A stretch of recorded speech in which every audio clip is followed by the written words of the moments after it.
ಸನ್ಮಾನ್ಯ ಅಧ್ಯಕ್ಷರೇ, ಏನು ತಾವು ತಂದಿರ್ತಕ್ಕಂತ ಸಂತಾಪ ಸೂಚನಾ ಒಂದು ಮಂಡನೆಗೆ ನಾನು ಕೂಡ ಬೆಂಬಲಿಸ್ತಾ, ಇವತ್ತೇನು ಕಳೆದ ವಿಧಾನಸಭೆಯಿಂದ ಇಲ್ಲಿವರೆಗೆ ಯಾರ್ಯಾರು ಗಣ್ಯರನ್ನ ನಮ್ಮ ರಾಜ್ಯದಲ್ಲಿ ನಾವೆಲ್ಲ ಕೂಡ ನಮ್ಮಿಂದ ಅಗಲಿದ್ದಾರೆ ಅಂತವ್ರಿಗೆ ಒಂದು ಸಂತಾಪ ಸೂಚನೆ ಮಾಡತಕ್ಕಂತ ಒಂದು ಸತ್ಸಂಪ್ರದಾಯ ನಮ್ಮಲ್ಲಿ ಮೊದ್ಲಿಂದನೂ ಕೂಡ ಇದೆ.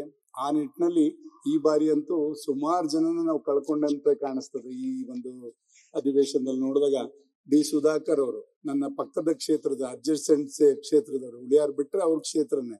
ಹಾಗಾಗಿ ಆತ ಒಂದು ಮೈಕ್ರೋ ಮೈನಾರಿಟಿ ಒಂದು ಸಮಾಜದಲ್ಲಿ ಹುಟ್ಟಿದಂತವ್ರು, ಒಂದು ಜೈನ ಸಮಾಜದಲ್ಲಿ ಹುಟ್ಟಿದಂತವ್ರು. ಅವರು ಇವತ್ತು ನಮ್ಮನ್ನ ಅಗಲಿರ್ತಕ್ಕಂಥದ್ದು. ಸುಮಾರು 4 ಬಾರಿ ಅವರು ಶಾಸಕರಾಗಿ ಇವತ್ತು ಸೇವೆಯನ್ನ ಸಲ್ಲಿಸಿರ್ತಕ್ಕಂಥದ್ದು ಕೂಡ ನಾವು ನೋಡ್ತೇವೆ. ಜೊತೆನಲ್ಲಿ ಎಲ್ಲರ ಜೊತೆ ವಿಶ್ವಾಸವಾಗಿದ್ರು, ಎಲ್ಲಾ ಪಕ್ಷದವ್ರ ಜೊತೆನೂ ಕೂಡ ಚೆನ್ನಾಗಿದ್ದಂಥದ್ದು. ನಮಗೆ ಅವ್ರ ಹತ್ರ ಆಗಿದ್ದ ಸಂದರ್ಭ ಯಾವುದು ಅಂದ್ರೆ, ನಮ್ಮ ಬೈರತಿ ಸುರೇಶ್ ಒಂದ್ಸಲ ವಿಧಾನ ಪರಿಷತ್ ನಿಂತ ಸಂದರ್ಭದಲ್ಲಿ ಆತನಿಗೆ ಬೆಂಬಲಿಸಬೇಕಾದ್ರೆ ಎಲ್ಲ ಜೊತೆಲೆ ವೆಂಕಟರಮಣಪ್ಪನವರು, ಅವರು ತಂಗಡಿಗೆಯವರು, ಎಲ್ಲ ತಂಗಡಿಗೆಯವರು ಕೂಡ ಅವತ್ತು ಇಂಡಿಪೆಂಡೆಂಟ್ ಶಾಸಕರಾಗಿದ್ರು. ಈ ಸಂದರ್ಭದಲ್ಲಿ ನಾವೆಲ್ಲ ಒಟ್ಟಾಗಿ ಇರ್ತಾ ಇದ್ದಂಥದ್ದು. ಬೈರತಿ ಸುರೇಶ್ನ ಅವತ್ತು MLC ಮಾಡೋದಕ್ಕೆ ಮಹಾನ್ ಪಾತ್ರನು ಕೂಡ ಸುಧಾಕರ್ ವಹಿಸಿದಂಥದ್ದು ನಾ ಈ ಸಂದರ್ಭದಲ್ಲಿ ಸ್ಮರಿಸ್ಕೊಳಕ್ ಬಯಸ್ತೇನೆ. ಅವ್ರ ಜೊತೆನಲ್ಲಿ DCC ಅಲ್ಲಿ ಬ್ಯಾಂಕ್ ನ ಅಧ್ಯಕ್ಷರು ಕೂಡ ಆಗಿ, ಜೊತೆನಲ್ಲಿ ಎಲ್ಲಾ ರೀತಿನಲ್ಲೂ ಆ ಹಿರಿಯೂರಿನಲ್ಲಿ ಅವರ ಸಮಾಜ ಕಡಿಮೆ ಇದ್ರು ಕೂಡ ಅಲ್ಲಿ ಹೆಚ್ಚಿನ ಒಂದು ವಿಶ್ವಾಸವನ್ನು ಗಳಿಸಿ ಇವತ್ತು ಅಲ್ಲಿ ಶಾಸಕರಾಗಿ ಸೇವೆಯನ್ನ ಮಾಡಿ ವಿವಿಧ ರಂಗದಲ್ಲಿ ಹಲವಾರು ಮಂತ್ರಿ ಮಂಡಲದಲ್ಲಿ ಪಾಲ್ಗೊಂಡಂತದ್ದು ಕೂಡ ನಾವು ನೋಡಿದಾಗ ಖಂಡಿತ ಅಂತವ್ರು ನಮ್ಮನ್ನ ಅಗಲಿರ್ತಕ್ಕಂಥದ್ದು ನೋವನ್ನ ತಂದಿದೆ ಅಂತಕ್ಕಂಥದ್ದನ್ನ ಈ ಸಂದರ್ಭದಲ್ಲಿ ಹೇಳ್ತಾ, ಒಂದ್ಸಲ ಅವ್ರಿಗೆ ಏನಾಯ್ತು, ಹಿರಿಯೂರಿನಲ್ಲಿ ನೀರಿನ ಸಮಸ್ಯೆ ಎದುರಾಯ್ತು. ಅವಾಗ ನಾವು ಬೋರಿನ ಕಣುವೆಯಿಂದ ನೀರು ಕೊಟ್ಟಂತ ನಿದರ್ಶನನೂ ಕೂಡ ಇದೆ. ಆ ಸಂದರ್ಭದಲ್ಲಿ ಯಾಕೆಂದ್ರೆ ಪಕ್ಕದ ಕ್ಷೇತ್ರ ಆಗಿರೋದ್ರಿಂದ ಕುಡಿಯಕ್ ನೀರಿಲ್ಲ ಅಂದಾಗ ನಮ್ಮ ಒಂದು ಜಲಾಶಯದಿಂದ ಹಿರಿಯೂರು ನಿಮ್ಮ ಜಲಾಶಯಕ್ಕೂ ಕೂಡ ನೀರು ಕೊಟ್ಟು ಅಲ್ಲಿ ಆ ಭಾಗದ ರೈತರಿಗೂ ಕೂಡ ಅನುಕೂಲ ಮಾಡಿಕೊಟ್ಟದ್ದು ಅವರು ನಮ್ಮ ಒಡನಾಟದಲ್ಲಿ ಆಯ್ತು ಅಂತಕ್ಕಂಥದ್ದು ಕೂಡ ಈ ಸಂದರ್ಭದಲ್ಲಿ ಸ್ಮರಿಸ್ಕೊಳಕ್ ಬಯಸ್ತಾ, ಸನ್ಮಾನ್ಯ ವೀರಣ್ಣವರು ಕೂಡ ನಮ್ಮ ಜಿಲ್ಲೆಯವರೇ ಆಗಿ ಅವರು ಕೂಡ ಹಲವಾರು ರೀತಿಯಲ್ಲಿ ಇವತ್ತು ಸಮಾಜ ಸೇವೆ ಮತ್ತೆ 7ನೇ ವಿಧಾನಸಭಾ ಮತ್ತು 8ನೇ ವಿಧಾನಸಭೆಯಲ್ಲಿ ಕೂಡ ಅವರು ಇಲ್ಲಿ ಪ್ರತಿನಿಧಿಸಿದಂಥದ್ದು ಕೂಡ ನಾವು ಈ ಸಂದರ್ಭದಲ್ಲಿ ಸ್ಮರಿಸ್ಕೊತಾ, ಅವರು ಒಂದು ಉತ್ತಮ ಒಂದು ರಾಜಕೀಯ ಪಟುಗಳು ಕೂಡ ಆಗಿದ್ರು. ಅವರ ಅಳಿಯಂದ್ರು ಉಗ್ರಪ್ಪನವರ ಮಾವನ ಕೂಡ ಅದ್ರ ಮದುವೆ ಬಗ್ಗೆ ಮುಖ್ಯಮಂತ್ರಿಗಳು ಹೇಳಿದ್ರು. ಹಲವಾರು ರೀತಿಯಲ್ಲಿ ಯಾವ ತರ ಆಯ್ತು ಅಂತಕ್ಕಂಥದ್ದು ಸಾಕಷ್ಟು ಅದು ಚರಿತ್ರೆನೂ ಕೂಡ ಇದೆ ಅಂತಕ್ಕಂಥದ್ದನ್ನ ಈ ಸಂದರ್ಭದಲ್ಲಿ ಹೇಳ್ತಾ, ಸನ್ಮಾನ್ಯ ವೆಂಕಟರಮಣಪ್ಪನವರು ನಮ್ಮ ಪಾವಗಡದಲ್ಲಿ ಅಲ್ಲಿ ಒಂದು ಉತ್ತಮ ರೀತಿಯಲ್ಲಿ ಅವರು ಸೇವೆಯನ್ನು ಸಲ್ಲಿಸಿಕೊಂಡು ಸುಮಾರು 4 ಬಾರಿ ಅವರು ಶಾಸಕರಾಗಿದ್ದಂತ ಸಂದರ್ಭದಲ್ಲೂ ಕೂಡ ಒಂದು ಒಳ್ಳೆ ರೀತಿಯಲ್ಲಿ ಅಲ್ಲಿ ಕೆಲಸವನ್ನ ಮಾಡ್ಕೊಂಡು ಹೋದ್ರು. ಅಲ್ಲಿ ಯಾವಾಗ್ಲೂ ಕೂಡ ನಕ್ಸಲೈಟ್ಸ್ ಆವಳಿ ಕೂಡ ಆಗ್ತಾ ಇತ್ತು. ಅವಾಗ ತೋಳ ಅಂತಕ್ಕಂಥದ್ದು ಏನ್ ವ್ಯಾಖ್ಯಾನ ಹೇಳಿದ್ರು, ಪಾವಗಡದ ತೋಳ ಅಂತಾನೆ ಕರೀತಾ ಇದ್ದಂಥದ್ದು. ಇವತ್ತು ನಮ್ಮ ವೆಂಕಟೇಶ್ ಅವ್ರ ಮಗ ಇಲ್ಲಿ ಪ್ರತಿನಿಧಿಸ್ತಾ ಇದ್ದಾರೆ. ಖಂಡಿತ ಒಂದು ಒಳ್ಳೆ ರೀತಿಯಲ್ಲಿ ಒಂದು ಬೋವಿ ಸಮಾಜದಲ್ಲಾದ್ರೂ ಕೂಡ ಒಂದು ಒಳ್ಳೆ ರೀತಿಯಲ್ಲಿ ಕೆಲಸ ಮಾಡ್ಕೊಂಡು ಎಲ್ಲರ ಒಂದು ಪ್ರೀತಿ ವಿಶ್ವಾಸ ಗಳಿಸ್ಕೊಂಡು ಹೋದಂತವ್ರು ನಾವಿವತ್ತು ಅವರು ನಮ್ಮನ್ನ ಅಗಲಿದ್ದಾರೆ.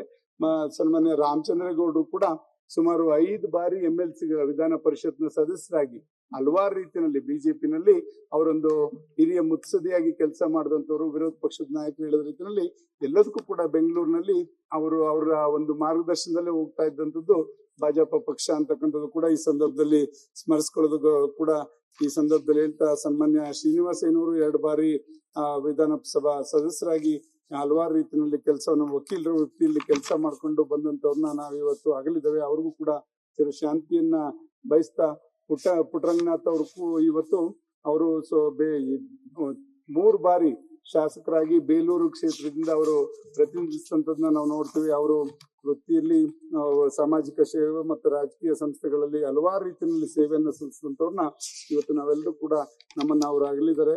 ಅವ್ರಿಗೂ ಚಿರ ಶಾಂತಿಯನ್ನ ಕೋರೋದ್ರ ಜೊತೆಲಿ ಸೈಯದ್ ಯಾಸೀನ್ ಅವರು 3 ಬಾರಿ MLAಗಳಾಗಿ ಸೇವೆಯನ್ನ ಸಲ್ಲಿಸಿ ಇವತ್ತು ಸಮಾಜದಲ್ಲಿ ಎಲ್ಲರೂ ಕೂಡ ಒಂದೇ ಅಂತಕ್ಕಂಥ ಭಾವನೆಯಲ್ಲಿ ನಮ್ಮೆಲ್ಲರನ್ನು ಕೂಡ ಕೊಂಡೊಯ್ದಂತವ್ರನ್ನು ಕೂಡ ಇವತ್ತು ನಮ್ಮನ್ನ ಅಗಲಿದ್ದಾರೆ. ಇದರಲ್ಲಿ ಸನ್ಮಾನ್ಯ ಶ್ರೀನಿವಾಸಯ್ಯನವರು ಟ್ರಾನ್ಸ್ಪೋರ್ಟ್ ಸಂಸ್ಥೆ ಮಾಲೀಕರಾಗಿದ್ದುಕೊಂಡು 7ನೇ ವಿಧಾನಸಭೆಯಲ್ಲಿ ಕೂಡ ಅವರು ಶಾಸಕರಾಗಿ ಇಲ್ಲಿ ಪ್ರತಿಪಾದಿಸಿದಂಥದ್ದನ್ನು ಕೂಡ ನಾವು ಈ ಸಂದರ್ಭದಲ್ಲಿ ಸ್ಮರಿಸ್ಕೊತಾ, ಅವರು ಕೂಡ ಇವತ್ತು ನಮ್ಮನ್ನ ಅಗಲಿರ್ತಕ್ಕಂಥದ್ದು ನೋವನ್ನು ತಂದಿದೆ ಅಂತಕ್ಕಂಥದ್ದನ್ನ ಈ ಸಂದರ್ಭದಲ್ಲಿ ಹೇಳ್ತಾ, ಸನ್ಮಾನ್ಯ ಚಂದ್ರಶೇಖರಯ್ಯನವರು ಮತ್ತು ವೆಂಕಟಾಚಲಯ್ಯನವರು, S ಕೃಷ್ಣಪ್ಪನವರು, ಹನುಮಂತಪ್ಪನವರು ಮತ್ತು ಇವರ ಎಲ್ಲರೂ ರಾಜಕೀಯ ಸೇವೆಯನ್ನ ಮಾಡಿ ಹಿಂದಿನ ರಾಜಕಾರಣಿಗಳನ್ನ ನಾವು ನೋಡ್ತಾ ಇದ್ವಿ. ಈಗಿನ ರಾಜಕಾರಣನೇ ಬೇರೆ ಇದೆ. ಹಿಂದಿನ ರಾಜಕಾರಣಿಗಳು ಬಸ್ಸಲ್ಲಿ, ನೀವು ಕೂಡ ಬಸ್ಸಲ್ಲಿ ಬಂದು ಲಾರಿಲಿ ಇಳಿದು ನಿಮ್ ಕ್ಷೇತ್ರಗಳು ಹೋದಂತ ನಿದರ್ಶನಗಳು ಕೂಡ ನಾವ್ ಇವತ್ತು ಸ್ಮರಿಸ್ಕೋಬೇಕು. ಅವತ್ ಪೊಲೀಸ್ ಜೀಪ್ ಬಂದು ನಿಮ್ಮನ್ನ ಕರ್ಕೊಂಡು ಹೋಗ್ತಾ ಇದ್ದಂಥದ್ದು ಕೂಡ ನಾವು ಚಿಕ್ಕ ಹುಡುಗರಲ್ಲಿ ನೋಡಿದ್ದೇವೆ. ಆತರ ಇದ್ದಂತ ರಾಜಕೀಯ. ಒಬ್ರು MLA ಗೆ ಅವ್ರ ಜೊತೆನಲ್ಲಿ ಒಬ್ಬ PA ಪಾಸ್ ಕೊಡ್ತಾ ಇದ್ದು ಬಸ್ಸಲ್ಲಿ ಇದ್ದಂಥದ್ದು. ಈಗ ಯಾರು ಆತರ ಜೀವನ ನಡೆಸ್ತಾ ಇಲ್ಲ. ಹಿಂದೆ ಈಗ ಒಂದು ಮುಖ್ಯಮಂತ್ರಿಗಳು ಕೂಡ ಇಲ್ಲಿರೋದ್ರಿಂದ ನಾನು ಹೇಳಿಕ್ ಬಯಸ್ತೀನಿ, ಯಾರ್ಯಾರು ಇಂತ ಹಿರಿಯ ಶಾಸಕರಾಗಿದ್ದಂಥವ್ರ ಕುಟುಂಬ ಹೇಗಿದೆ ಅಂತಕ್ಕಂಥದ್ದು ನೀವು ಒಂದ್ ಸ್ವಲ್ಪ ಸರ್ವೆ ಮಾಡಿಸಿದ್ರೆ ಅವ್ರ ಜೀವನ ಯಾವ ರೀತಿ ಇದೆ ಅಂತಕ್ಕಂಥದ್ದು ನಾವು ಆಲೋಚನೆ ಮಾಡ್ಬೇಕಾಗ್ತದೆ. ಈಗಿನ ರಾಜಕಾರಣದಲ್ಲಿ ಒಂದಲ್ಲ ಒಂದ್ ರೀತಿ ವ್ಯವಹಾರದಲ್ಲಿ ತೊಡಕೊಂಡು ನಾವು ಒಂದ್ ಸ್ವಲ್ಪ ಆರ್ಥಿಕವಾಗಿ ಮೇಲ್ ಬಂದಿರ್ಬೋದು. ಹಿಂದಿನ ರಾಜಕಾರಣಿಗಳು ಅವರ ಬದುಕು ಯಾವ ರೀತಿ ಕಷ್ಟದಲ್ಲಿದೆ ಅಂತಕ್ಕಂಥದ್ದು ನಾವು ಚಿಂತನೆ ಮಾಡ್ಬೇಕು ಅಂತಕ್ಕಂಥದ್ದನ್ನ ನಾನು ಈ ಸದನವನ್ನು ಒತ್ತಾಯಿಸ್ಲಿಕ್ಕೆ ಬಯಸ್ತೇನೆ. ಈ ಸಂದರ್ಭದಲ್ಲಿ ಜಾನಕಿ ಅಮ್ಮನವ್ರ ಬಗ್ಗೆ ನಾವು ಹೇಳಲೇಬೇಕಾಗಿಲ್ಲ. ಅವರು ಸುಮಾರು 12 ಭಾಷೆಗಳಲ್ಲಿ ಅವರು ಇವತ್ತು ಅವರ ಗಾಯನವನ್ನ ಆಡದಂತವ್ರು. ಕನ್ನಡ, ತಮಿಳು, ತೆಲುಗು, ಮಲಯಾಳಂ ಎಲ್ಲದರಲ್ಲೂ ಕೂಡ ಅವರು 17 ಭಾಷೆಗಳಲ್ಲಿ ಅವರು ಇವತ್ತು ಗಾಯನವನ್ನ ಆಡಿದವರು. ಸುಮಾರು 48,000ಕ್ಕೂ ಹೆಚ್ಚು ಹಾಡನ್ನ ಹಾಡ್ದಂತವ್ರು. ಜೊತೆನಲ್ಲಿ ಒಂದು ಮಗು ತರನು ಕೂಡ ಹಾಡ್ತಾ ಇದ್ರು, ಒಂದು ತಾಯಿ ತರನು ಕೂಡ ಹಾಡ್ತಾ ಇದ್ದಂತ ಒಂದು ಕಂಠ ಅವ್ರಿಗೆ ದೈವ ಕೊಟ್ಟಂತ ಒಂದು ವರ ಅಂತಕ್ಕಂಥದ್ದನ್ನ ಈ ಸಂದರ್ಭದಲ್ಲಿ ಬರೆಸ್ತಾ ಆಶಾ ಭೋನ್ಸ್ಲೆ ಅವ್ರನ್ನು ಕೂಡ ಇವತ್ತು ಅವರು ಕೂಡ ಆಶಾ ಭೋನ್ಸ್ಲೆ ಅವರು ಹಲವಾರು ರೀತಿಯಲ್ಲಿ ಅವರು ಕೂಡ ಇವತ್ತು ಗಾಯನದಲ್ಲಿ ತೊಡಕೊಂಡಂತವ್ರನ್ನ ಈ ಸಂದರ್ಭದಲ್ಲಿ ಸ್ಮರಿಸ್ಕೊಳ್ಳೋದ್ರ ಜೊತೆ ಕೊನೆಗೆ ಶ್ರೀಮತಿ ಚೆನ್ನಮ್ಮನವರು ದೇವೇಗೌಡರು ಇವತ್ತು ಅವರ ಚೆನ್ನಮ್ಮನವ್ರ ಬಗ್ಗೆ ನಾವ್ ಎಷ್ಟು ಹೇಳಿದ್ರು ಕೂಡ ತೀರ್ದು. ಒಬ್ಬ ಮಹಿಳೆ ಒಂದು ರಾಜಕಾರಣಕ್ಕೂ ಬರ್ದೆ, ಒಂದು ಗ್ರಾಮ ಪಂಚಾಯತಿಗೂ ಕೂಡ ನಿಲ್ದೆ ಇವತ್ತು ಆ ಕುಟುಂಬವನ್ನ ಪ್ರಧಾನಿವರೆಗೂ, ಒಂದು ಗ್ರಾಮ ಪಂಚಾಯತಿಯಿಂದ ಪ್ರಧಾನಿವರೆಗೂ ತಗೊಂಡೋಗೋವರೆಗೂ ಜೊತೆಲಿದ್ದಂತ ಒಂದು ಹೆಣ್ಮಗು ಅಂತಂದ್ರೆ ಅದು ಚೆನ್ನಮ್ಮನವರು ಅಂದ್ರೆ ಅತಿಶಯವಾಗ್ಲಾರ್ದು ಅಂತಕ್ಕಂಥದ್ದು ಈ ಸಂದರ್ಭದಲ್ಲಿ ಸ್ಮರಿಸ್ಕೊಳ್ಳಿಕ್ಕೆ ಬಯಸ್ತೇನೆ. ಅವರು ಇವತ್ತು ದೇವೇಗೌಡರು ರಾಜಕೀಯಕ್ಕೆ ಬಂದಂತ ಸಂದರ್ಭದಲ್ಲಿ ಇವರು ಕೂಡ ಮುತ್ತಿಗೆರಹಳ್ಳಿನಲ್ಲಿ ಜನಿಸಿ ಅಲ್ಲಿಂದ ಅವರು 72 ವರ್ಷಗಳ ಕಾಲ ಸುದೀರ್ಘ ಕೌಟುಂಬಿಕ ಜೀವನದಲ್ಲಿ ಇದ್ದಂಥದ್ದು.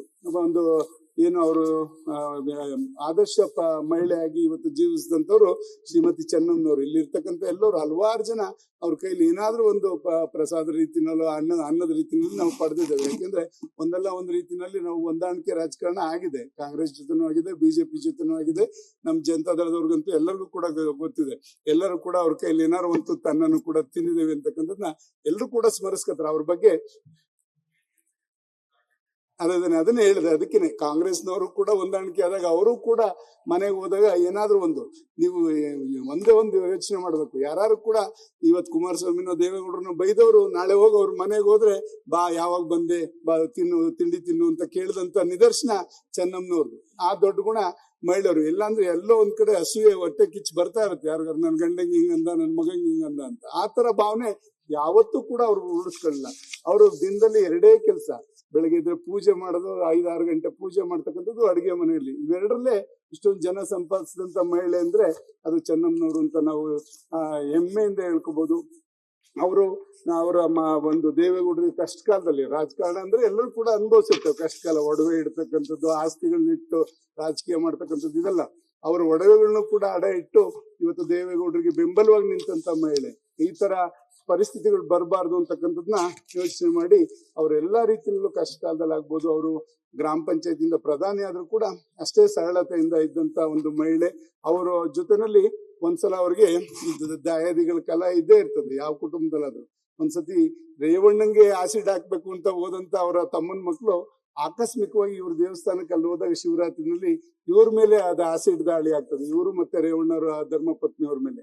ಆ ಸಂದರ್ಭದಲ್ಲಿ ಸುಮಾರು 2 ತಿಂಗಳ ಕಾಲ ಅವರು ಇಲ್ಲೇ ಮಲ್ಯ ಹಾಸ್ಪಿಟಲ್ನಲ್ಲಿ ICU ಅಲ್ಲಿ ಇದ್ದಂಥದ್ದು ನಾವೆಲ್ಲರೂ ಕೂಡ ಸ್ಮರಿಸ್ಕೊತೀವಿ. ಆ ಸಂದರ್ಭದಲ್ಲಿ ನಮ್ಮ ಚೆನ್ನೈ ಒಡೆಯರ್ ಇದ್ರಲ್ಲ, ದಾವಣಗೆರೆ ಚೆನ್ನೈ ಒಡೆಯವ್ರ ಮಗ ಉದಯ್ ಶಂಕರ್ ಒಡೆಯರ್ ಅಂತ ಡಾಕ್ಟ್ರು, ಅವರೇ ಪ್ಲಾಸ್ಟಿಕ್ ಸರ್ಜರಿ ಒಂದು ಮಾಡ್ತಿದ್ದಂಥವ್ರು. 2 ತಿಂಗಳ ಕಾಲ ಅವ್ರ ICU ಇದ್ದಾಗ ಅವ್ರನ್ನ ಎಲ್ಲಾ ರೀತಿ ಒಂದು ರೀತಿಯಲ್ಲಿ ಒಳ್ಳೆ ರೀತಿಯಲ್ಲಿ ಅವ್ರು ಬದುಕೋದಕ್ಕೆ ಅನುಕೂಲ ಮಾಡಿಕೊಟ್ಟಂತವ್ರು ಸನ್ಮಾನ್ಯ ಉದಯ್ ಶಂಕರ್ ಒಡೆಯವರು. ಅವರು ನಮ್ಮ ಸಂಬಂಧಿಗಳಾದ್ರೂ ಕೂಡ ನಮ್ಮ ಊರಿನ ಹೆಣ್ಮಗುನೇ ಅವ್ರಿಗೆ ಕೊಟ್ಟಿರ್ತಕ್ಕಂಥದ್ದು. ಅವರು ಇವತ್ತು ಮೊನ್ನೆ ಕರೆದು ಅವರು ಕೂಡ ಅವ್ರಿಗೆ ಗೌರವ ಸಲ್ಲಿಸ್ತಕ್ಕಂಥದ್ದು. ಇದೆಲ್ಲ ನೋಡಿದಾಗ ಖಂಡಿತ ಕೊನೆಗೆ ಅವರ ಉಸಿರಾಟದ ತೊಂದರೆಯಿಂದ ಇವತ್ತು ನಮ್ಮನ್ನೆಲ್ಲ ಕೂಡ ಅಗಲಿದ್ದಾರೆ. ಅವರ ಒಂದು ಏನು ಅವರು ಇದ್ದಂತ ಸಂದರ್ಭದಲ್ಲಿ ನಮ್ಗೆ ಯಾರಿಗೂ ಕೂಡ ಗೊತ್ತಾಗ್ಲಿಲ್ಲ ಎಷ್ಟು ಜನನ ಅವ್ರು ಸಂಪಾದಿಸಿದ್ದಾರೆ ಅಂತಕ್ಕಂಥದ್ದು ಯಾರಿಗೂ. ಪುನೀತ್ ರಾಜ್ಕುಮಾರ್ದು ಕೂಡ ನಾವು ನೋಡಿದ್ವಿ. ಅವ್ರು ಇದ್ದಾಗ ಪುನೀತ್ ರಾಜ್ಕುಮಾರ್ ಯಾರು ಅಂತಾನು ಕೂಡ ನಾವ್ ಯಾರು ಕೂಡ ಇಲ್ಲ ಊಹೆ ಮಾಡಿಲ್ಲ. ಅವ್ರು ತೀರ್ಕೊಂಡಾಗ ಅವ್ರು ಮಾಡಿದಂತ ಸೇವೆ ಏನ್ ಬಂತ ಆ ರೀತಿನಲ್ಲಿ ಚೆನ್ನಮ್ಮನವ್ರು ಅವ್ರ ಮನೆಗೆ ಹೋದಾಗ ಬರೀ ಹೋದವ್ರಿಗೆ ಊಟ ಉಪಚಾರ ಅಷ್ಟೇ ಅಲ್ಲ, ಸಣ್ಣ ಪುಟ್ಟವ್ರು ಏನಾದ್ರು ಜೀವನಕ್ಕೂ ಮತ್ತೊಂದು ಅವ್ರಿಗೆ ಏನಾದ್ರು ಸಣ್ಣ ಪುಟ್ಟ ಕೆಲಸನೋ ಏನಾದ್ರು ಹೇಳಿ ಮಾಡಿಸ್ತಾ ಇದ್ದಂಥದ್ದು. ಈ ರೀತಿನಲ್ಲಿ ಅವರು ಜನಗಳನ್ನ ಸಂಪಾದಿಸಿ ಆ ಅಜಾತ ಶತ್ರುವಾಗಿ ಬದುಕದಂತವ್ರು ಶ್ರೀಮತಿ ಚೆನ್ನಮ್ಮನವರು. ಅವರು ಕೂಡ ಇವತ್ತು ಅಗಲಿರ್ತಕ್ಕಂಥದಕ್ಕೆ ನಮ್ಮೆಲ್ಲರಿಗೂ ಕೂಡ ನೋವಾಗಿದೆ. ಇವೆಲ್ಲ ಏನ್ ಇವತ್ತು ಮಾಯನಿಯರು ಎಲ್ಲರೂ ಕೂಡ ಇವತ್ತು ನಮ್ಮನ್ನ ಅಗಲಿದರೆ ಅವರ ಅಗಲಿಕೆಗೆ ಆ ಭಗವಂತ ಅವರಿಗೆ ಚಿರ ಶಾಂತಿಯನ್ನ ಕೊಡ್ಲಿ. ಜೊತೆನಲ್ಲಿ ಆ ಕುಟುಂಬಕ್ಕೆ ಆ ಒಂದು ದುಃಖವನ್ನ ಭರಿಸ್ತಕ್ಕಂಥ ಶಕ್ತಿ ಅವ್ರ ಕುಟುಂಬಕ್ಕೆ ಮತ್ತೆ ಅವ್ರ ಬಂಧುಗಳಿಗೆ ಎಲ್ಲರಿಗೂ ಕೂಡ ಆ ಭಗವಂತ ಶಕ್ತಿಯನ್ನ ಕೊಡ್ಲಿ ಅಂತಕ್ಕಂಥದ್ದನ್ನ ಪ್ರಾರ್ಥನೆ ಮಾಡ್ತಾ, ಇವತ್ತೇನು ನೀವು ಸಂತಾಪ ಸೂಚನೆ ಒಂದು ನಿರ್ಣಯವನ್ನು ತಂದಿದ್ರೆ ಅದಕ್ಕೆ ಬೆಂಬಲಿಸ್ತಾ ನನ್ನ ಮಾತು. ಬಾಬು, ಈಗ ಚೆನ್ನಮ್ಮನವ್ರಿಗೆ ಮುಖ್ಯಮಂತ್ರಿಗಳು ಸರ್ಕಾರದ ಗೌರವವನ್ನು ಕೂಡ ಕೊಟ್ಟಿದ್ದಾರೆ. ಅದು ವಿಶೇಷವಾಗಿ ಹೇಳ್ತೇನೆ. ಮುಖ್ಯಮಂತ್ರಿಗಳು ಇಲ್ಲ, ಮುಖ್ಯಮಂತ್ರಿಗಳು ಒಂದು ವಿಶಾಲತೆ ಮೆರೆದಿದ್ದಾರೆ. ಅದರಲ್ಲಿ ನಾನು ಎಲ್ರೂ ಪರವಾಗಿ ಅದನ್ನ ಅಭಿನಂದಿಸ್ತೇನೆ. ಯಾಕಂದ್ರೆ ರಾಜಕೀಯ ಬೇರೆ, ಸಾವನಲ್ಲೂ ಕೂಡ ಇವತ್ತು ಯಾರಿಗೆ ಒಂದು ನೋವಾದಾಗ ಇವತ್ತು ಎಲ್ಲರೂ ಕೂಡ ರಾಜಕಾರಣದಲ್ಲಿ ಸೋಲು ಗೆಲುವು ಇರ್ತದೆ. ಆದ್ರೆ ಅಧಿಕಾರ ಸಿಕ್ಕಿದಾಗ ಅವ್ರೊಂದ್ ಮಾತು ಹೇಳಿದ್ರು, ಮಾತಾಡ್ಬೇಕಾದ್ರೆ ಅಧಿಕಾರ ಇದ್ದಾಗ ವಿಶಾಲತೆ ಮೆರಿಬೇಕು ಅಂತ ಅವರು ಸಂತಾಪ ಸಭೆಯಲ್ಲಿ ಮಾತಾಡ್ಬೇಕಾದ್ರೆ ಹೇಳಿದ್ರು. ಖಂಡಿತ ಅದನ್ನ ಅಭಿನಂದಿಸ್ತೇನೆ. ಯಾಕೆಂದ್ರೆ ಒಂದು ಯಾರೇ ಆಗ್ಲಿ, ಯಾರೇ ಒಂದು ಸರಳತೆ ನಮ್ಗೆ ಆದರ್ಶವಾಗಿ ಬದುಕಂತವ್ರನ್ನ ಸ್ಮರಿಸ್ಕೊಂಡು ಅದು ನಮ್ಗೆಲ್ಲರಿಗೂ ಕೂಡ ಆದರ್ಶವಾಗಿ ಇರೋ ರೀತಿನಲ್ಲಿ ಇವತ್ತು ಅದನ್ನ ಎತ್ತಿ ಹಿಡಿದು ಅವ್ರಿಗೆ ಸರ್ಕಾರಿ ಗೌರವದೊಂದಿಗೆ ಅವರ ಅಂತ್ಯ ಸಂಸ್ಕಾರಕ್ಕೆ ಪಾಲ್ಗೊಂಡಂತದ್ದು ಸನ್ಮಾನ್ಯ ಮುಖ್ಯಮಂತ್ರಿಗಳಿಗೆ ಇಡೀ ರಾಜ್ಯದ ಪರವಾಗಿ ಅದು ನಮ್ಮ ಜನತಾದಳದ ಪರವಾಗಿ ಕೂಡ ಅಭಿನಂದನೆ ಸಲ್ಲಿಸಲಿಕ್ಕೆ ಬಯಸ್ತೇವೆ. ನ್ಯೂಸ್ ಫಸ್ಟ್, ನಿರ್ಭೀತಿಯಿಂದ ನಿಮ್ಮ ಪರವಾಗಿ.